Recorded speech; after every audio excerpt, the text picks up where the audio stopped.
Olá pessoal, tudo bem? Meu nome é Eric Rodrigues, tenho 19 anos, sou vice-presidente do Diretório Acadêmico de Engenharia de Telecomunicações, estou atualmente no terceiro semestre na Unipampa. Antes de falar um pouco sobre os grupos de pesquisa relacionados ao curso, vou mostrar algumas imagens de nossos laboratórios de ensino. Laboratório de Eletrotécnica.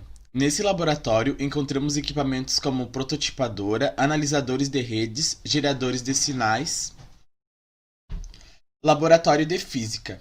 Encontramos equipamentos como paquímetros, micômetros e balança digital. Laboratório de Química. Encontramos balança analítica, microscópio, estereoscópio, trinocular e forno de queima.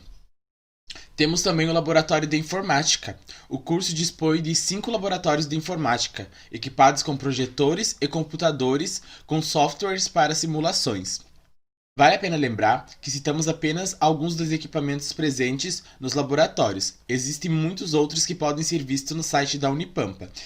Algumas das imagens são meramente ilustrativas porque tiramos algumas do Google e outras do site da Unipampa. Bom, então vamos aos laboratórios de pesquisa. Gama, Grupo de Arquitetura de Computadores e Microeletrônica. Tem como coordenador o professor Alexandre Girardi e como membros os professores Lucas Severo, Paulo Daguerre, Christian Miller, Bruno Visotto e Dimas Alves. O Gama é um dos primeiros grupos de pesquisa criados na Unipampa em 2008. O foco de pesquisa no Gama baseia-se no projeto e desenvolvimento de circuitos integrados digitais, analógicos e radiofrequência.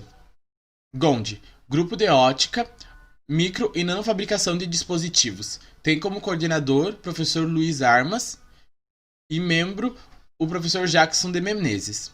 O grupo de óptica, micro e nanofabricação de dispositivos pretende atuar na pesquisa e desenvolvimento de processos litográficos usando as técnicas de litografia óptica, eletrônica e interferométrica.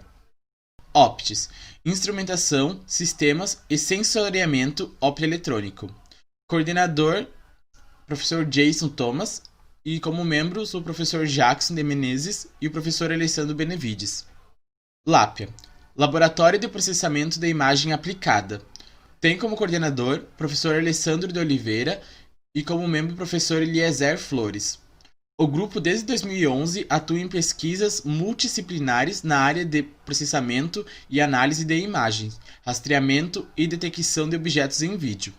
O grupo, por possuir caráter aplicado, contribui também para a modernização e otimização de diversos sistemas de software existentes. Agora será mostrado o vídeo que o discente Rodrigo Faco fez sobre o grupo de pesquisa Lema, no qual ele faz parte. Opa, tudo bem? Meu nome é Rodrigo, eu sou aluno do curso de Engenharia de Telecomunicações e eu vou apresentar para vocês um pouco do laboratório que eu participo, que é o LEMA. Mas o que é o LEMA? LEMA significa Laboratório de Eletromagnetismo, Microondas e Antenas. Mas beleza, o que é eletromagnetismo? Para simplificar, é uma área que estuda sinais elétricos e magnéticos. Para ser um pouco mais específico, a gente trabalha com ondas eletromagnéticas ali dentro, que dá para resumir em um sinal elétrico voando. Meu professor pode não gostar muito dessa definição que eu dei, mas eu acho que é fácil para entender. Já o termo micro-ondas está relacionado com algumas características mais particulares desse sinal eletromagnético. É dessa área que vem os estudos de Wi-Fi, dos sinais do seu telefone celular e daí em diante. Por fim, o termo antenas, o nome já é autoexplicativo, né? Mas para te dar um spoiler, essa área ela é bastante complexa. Para não ficar nesse papo aí que já está ficando bastante teórico, eu vou tentar falar para vocês um pouco do que a gente tem ali dentro do laboratório. Para a gente trabalhar com essas coisas que eu falei antes, de eletromagnetismo, micro-ondas e antenas, tem vários equipamentos que, quando você começa a mexer com eles, fazem umas coisas bem legais que não daria para você ver a olho nu. Uma coisa que faz diferença para mim e pode fazer para você é que as universidades não trocam de equipamentos todos os anos. Muito pelo contrário, a gente depende de verbas do governo, etc. Então acaba sendo uma vez na vida e outra sabe-se lá quando. Então tem algumas grandes universidades que têm equipamentos muito antigos. Na verdade, isso é comum.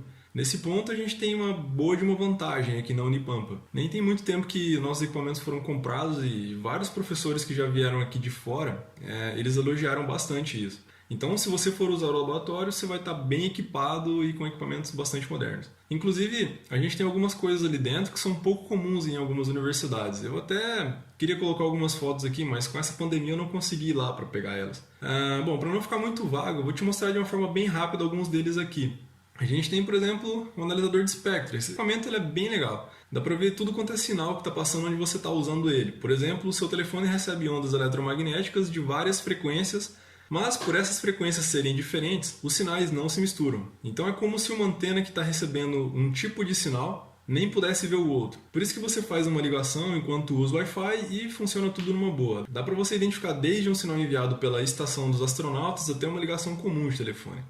Tem um outro dispositivo também que é bem interessante, a gente chama de câmara anecoica, que é basicamente usado para você fazer medidas de antenas. É interessante que quando você coloca uma antena ali dentro, é como se ela ficasse isolada e não existisse nada ao redor dela, como se ela estivesse no vácuo, no espaço livre. Inclusive, uma coisa bem legal é que quando você entra lá dentro é um silêncio muito grande, eu adoro isso. A gente tem também a Workstation, que é basicamente um supercomputador. Para quem gosta de computação como eu, é bem legal quando você bota para rodar algumas simulações ali e de repente você vê os 32 núcleos do processador quase a 100% da capacidade, consumindo quase todos os 128 GB de memória RAM. Bom, a gente frita, às vezes até exageradamente, mas ok. A gente tem também alguns microscópios, mas por que a gente usaria um microscópio dentro de um laboratório de telecomunicações? Tem alguns componentes que a gente usa e que eles são muito pequenos. Eles são tão pequenos que se você respirar muito forte perto deles, você com certeza pode aspirar alguns. Então a gente usa esses equipamentos, esses microscópios, para fazer algumas inspeções nas placas, enfim. A gente também tem as prototipadoras de circuito, que para quem gosta de construir circuitaria, tem essa máquina que ela faz algumas placas parecidas com essa aqui que você está vendo. Na verdade a gente tem muitos outros equipamentos, como Network Analyzer, equipamentos de redes ópticas, osciloscópios, fornos, ferros de solda, sem falar do básico para lidar com eletrônica em geral. Mas se for explicar, a gente não vai sair daqui hoje. Beleza, se você entrar ali, você vai trabalhar com o quê? Com eletrônica, com antenas? Na verdade, uma boa pergunta é: quando eu vou usar o laboratório? Bom, aí depende. Eu trabalho nesse laboratório porque eu acabei gostando dessas coisas que a gente faz ali dentro, mas tem outros laboratórios que você poderia participar. A Telecom tem muitas coisas mesmo que daria para você fazer. Então você só vai usar em casos pontuais. Se você não tem interesse nessas áreas, pode ser que você visite o laboratório pouquíssimas vezes durante o curso. Se você fizer a escolha como eu fiz, pode ser que você passe muito tempo ali dentro. Eu particularmente gosto bastante. Uma outra boa pergunta é: como eu vou entrar ali se eu não entendo nada dessas coisas que você disse? Bom, nem se preocupa com isso. Tudo é passado de forma bem gradual e então você vai aprendendo aos poucos e sempre tem um professor te dando a mão e vai ser uma coisa de cada vez. Afinal, você está ali para aprender, né? Mas ok, eu falei desse monte de coisas aí, só que agora eu vou te mostrar algumas coisas que foram desenvolvidas por nós ali dentro do laboratório. Mas eu preciso te dizer que essas coisas elas representam só uma parte muito pequena do curso. Para falar a verdade, tem muitas outras coisas que não envolvem nada desses projetos que eu vou te mostrar aqui. É bom para você conhecer pelo menos um pouquinho do que dá para fazer.